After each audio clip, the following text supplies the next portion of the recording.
Welcome to This Daring Adventure podcast, where we work on bridging the gap between where we are and where we want to be in order to live a bigger and bolder life. In this podcast, we will provide inspiration, tips, and skills you need to make your life the adventure you want it to be. Here's your host, mindset mentor, and life coach, Trista Gurton.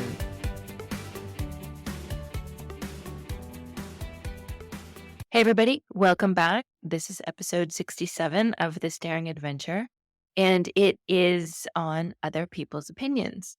I wanted to do this episode as a follow-up to episode 66 on wasted time. And as you will hear, the way you can manage both the concept of wasted time and in managing your response to other people's opinions is the same. It's how you think about it. And I wanted to illustrate today how much power and control you have over this, and that you do not have to be at the effect of it. I think we all probably have a story or two about something that somebody said to us, their opinion of us that probably took us by surprise and has stayed with us, sometimes putting us into a spiral and negative thought loops. And this is quite normal. I know I have a few stories. I have one thing that I think my dad said to me. I was probably 8 years old. I have one thing that one of my professors said to me when I was doing my undergrad. And I have something that my ex-partner said to me at one point. And they do stay with you. They took me a little bit by surprise, and I think you take it on and it makes you think, it makes you question, is that really true? Is that who I am? And it's hard to break free from those. And this makes sense. It goes back to part of our primitive brain that wants to keep us safe, that wants to protect us. These things that are said to us, sometimes they could be from a stranger or an acquaintance, somebody that we don't know very well. It could be on social media. But typically the ones that stick the hardest could be from people that we love, people that we respect, authority figures, people we trust, people that we want their approval. And so it really does make us question whether there is some truth to it, and whether we're thinking something's wrong with us, or we've done something wrong, or we're somehow flawed. And as I said, this triggers the primitive part of our brain because it wants to keep us safe and it wants to keep us protected. Back in the day when we were living in caves and we had to survive, we had to rely on one another to survive. So we were tribal. And if we were excluded from the tribe, if we are somehow sent away, it meant death. It was very difficult for us to survive on our own. How do you find food and water and shelter and warmth and all these things that you wouldn't be able to do on your own? And that primitive part of our brain operates in the exact same way. So it's still trying to protect us. It still wants that approval. It still wants to make sure that we're going to remain part of the tribe. We take these comments, we take these opinions on, and it's very difficult to let them go, right? We take them to heart, we believe them, we make them mean something about us. We can accept them as truth, and we struggle with it. And this is very normal. Again, this is part of the way that we are built. The problem is that it holds us back. It will keep us playing small, and it's not necessary. There is work that we can do to help move ourselves forward. There are tools that you can learn that help you to get out of feeling stuck and having these thought loops and making it mean anything about you. Now, as with all work and coaching, there could be some instant shifts. There could be some changes that happen quite quickly. But other times, and most of the time, in fact, it's not one and done. It's not instantaneous. It's daily work. And I always say it's a marathon, it's not a sprint. This is a lifelong process. When you undertake some of the work that we do, or never mind, all of the work that we do in coaching, it's a daily practice. It's something you have to show up to every day. You learn a little bit, you get a little bit better, and you just keep going. So it's very much true in this instance. But you practice, you do the daily work, and bit by bit, you see a shift and you figure it out and you change and you keep evolving and you keep going to that next level. It's some of the work that I've done. And I no longer spend a lot of time on other people's opinions because I don't need to take them on. I know that it's not about me, and I'm much freer, much lighter without taking on other people's opinions.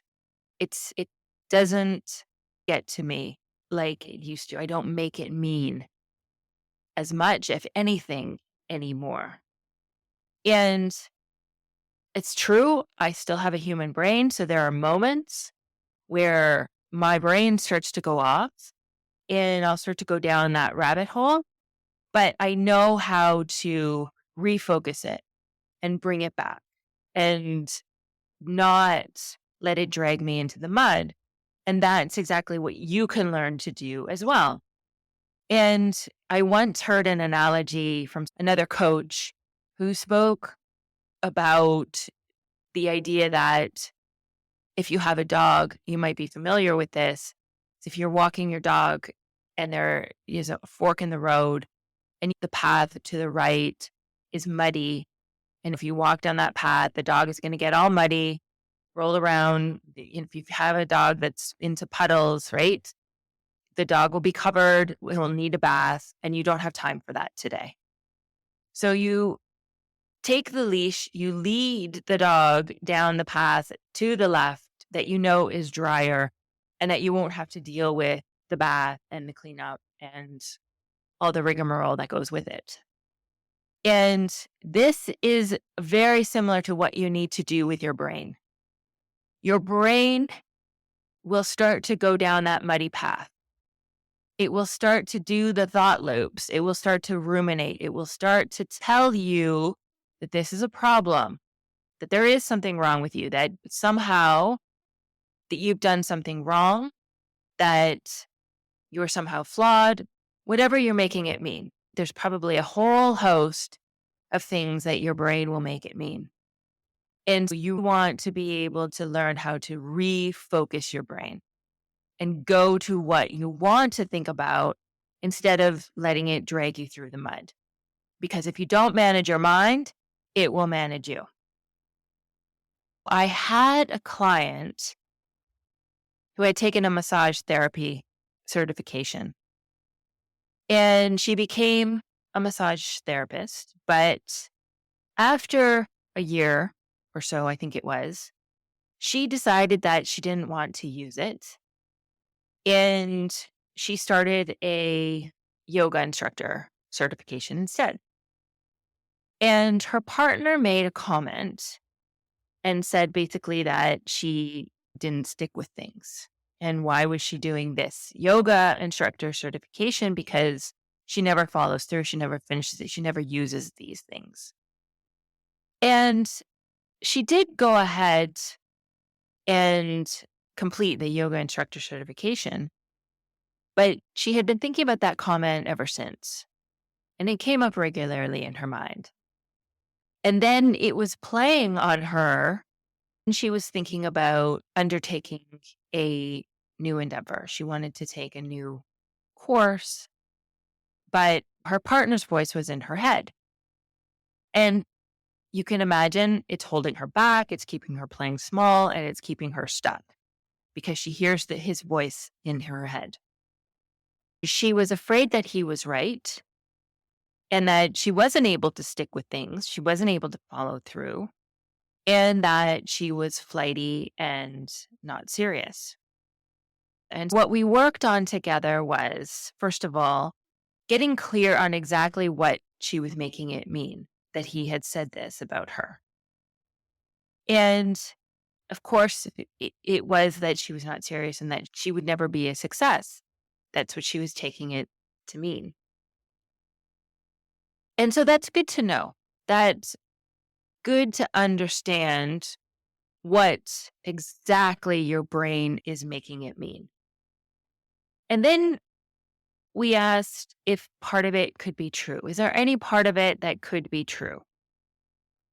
And can you own it? Can you see that he might have been right? Or could you see how he might think that? And in our discussion, she said yes, she could see that he could think that. And it was true. She had done the massage therapist course and she had done the yoga instructor course. And she was doing different things now. So she hadn't become a massage therapist, but he had obviously thought and expected that she would. And she wasn't a yoga instructor anymore, but he obviously, because she took the course, expected that she would. And through her experiences, she figured out that they weren't exactly what she wanted to do, but she had a plan as how she could put together a wellness business and utilize it. And as we talked through it, it made sense to her. She did have an idea. She did understand that none of it had been a waste of time, that it was all a part and parcel of her experiences and her skills that she thought she could put together for a particular business. And then, so talking through, she could understand how he could have that perspective. And she had never explained to him what she was thinking and what she had planned. And it made sense that he had said that, but she understood that was the way he was thinking about it. That was his lens, that was his interpretation, and that was okay. She could take an opportunity and explain it to him, and perhaps he would understand and perhaps he wouldn't. But she didn't have to make it mean anything about her. It was his interpretation. That's what he saw, and that's what he was thinking, and it was okay. Because when she took the time to think through it, she knew that it wasn't a waste of time, that it wasn't about her not sticking with it, and she was formulating a plan to create a business that she was excited about and that she loved, and that perhaps other people wouldn't understand. And so then we talked about what she wanted to think. And this is an important part of the process because you always get to decide what you want to think. You don't have to take on anybody else's opinions because that's their thought. And they will have their interpretation. They are looking through their lens, but you get to choose what you want to think. And this is the same idea as I said on the wasted time in the last episode. You get to decide. Wasted time is not a thing. If it's not, it, wasted time is not a thing. It's only wasted time if you think it is. So you have the power to decide. And in this same instance, you have the power to decide whether you want to take on that person's opinion, whether it's valid for you, whether it's useful for you or not. And if it's not, you don't have to take it on and you get to decide instead what you wanted to think. And for my client, she chose to think that she was figuring it out, that she was formulating a plan, that she was moving forward in a way that made sense to her and that was okay. None of it had been a waste of time. She had learned things and grown along the way, and it was all going to be helpful in one way or another in her next venture. And in this situation, you have an opportunity to have your own back, to not judge yourself, to not beat yourself up, and to build your relationship with yourself in order to keep yourself growing and going to the next level and building whatever it is you want. You have that power. You don't have to give your power away to your partner or whomever it is that says these things. You always have a choice. And if what they're saying is not useful, it's not helpful for you, then you have the choice not to take it on. And just like the dog on the leash, you refocus your brain on what you want to focus on. So you make a list of how you are the opposite, perhaps, of what this person has said. In this instance, the client believed that her husband was implying that she was flighty, that she wasn't serious, that she wasn't committed. And I challenged her to find 3 ways that she was serious and she was committed and that she was using and building those skills that perhaps he hadn't seen, that she hadn't seen before, because it's there. What you look for, you will find. But if you're just focusing on being flighty, not being serious, not being committed, wasting time, then that's what you will find. So, leading your brain and focusing it on what you want to focus on is key. Remember, your primitive part of your brain is going to want to protect you, it's going to want to keep you safe.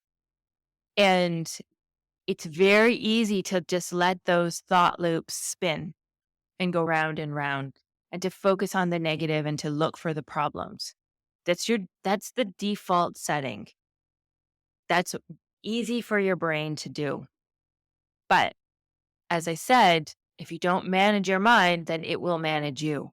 So you will have to take the lead and refocus your brain and know that other people's opinions are about them. It's what they're thinking. It's their interpretation. It's the lens through what they're looking for. It's the lens that they're looking through and interpreting what they're seeing, which may be entirely and completely valid for them, but not for you. And that's okay. And can you allow them to be wrong about you? I think that's an entirely different podcast episode, but allow them to be wrong about you. And I know that's easy to say, but it's difficult when it's somebody you love and it's your partner and someone you trust. And as I said, you want them to have a high opinion of you, but you're never, ever going to see the same things, but both of you will not necessarily see things the same way. And it's worth having that conversation for sure. Explain it, but understand that you can't change that person. You cannot make them see something that they're not willing to see. And that's okay. You know that it's not about you, it's about them. So don't allow other people's opinions to slow you down or hold you back or keep you playing small. Focus your mind on what you are creating and where you are going. That's where your power is. All right, everybody. Thank you so much for joining me today. It's been a pleasure. I hope you found this episode useful. If you're interested in getting coached, I'm offering free 45-minute sessions. The link to my calendar will be in the show notes. This is a great opportunity for you to get coached on any issue that you wish. It's your time. Invest the 45 minutes. Come. It's an enjoyable process, I promise. It really does help to solve problems and get some clarity and move you forward. If you are also interested, I will tell you what it's like to work with me. I have a 3-month Get Unstuck program. It's 12 sessions. It's a bespoke program depending on what you want to accomplish, but it is the space where you get the accountability and the support, and we start the transformation that you are looking for. Coaching is the fastest way to solve problems and get you unstuck. And the tools and skills that I teach you don't just get you unstuck now, but for good, for the rest of your life. You will know how to move yourself forward, whatever may happen, whatever may come, whatever you want to create in your life. All right. Thank you. Talk to you next week. Bye-bye. Thank you for listening to this Daring Adventure podcast with your host, Trista Gurton. We hope you enjoyed the tips and conversations on how to get excited about life again. As always, you can head to tristagurton.com for additional resources and to book a one-on-one coaching session. You can also follow Trista on Instagram at Trista V. Gurton. Don't forget to subscribe, rate, and review us on Apple Podcasts. Thanks again for tuning in, and we'll see you next time.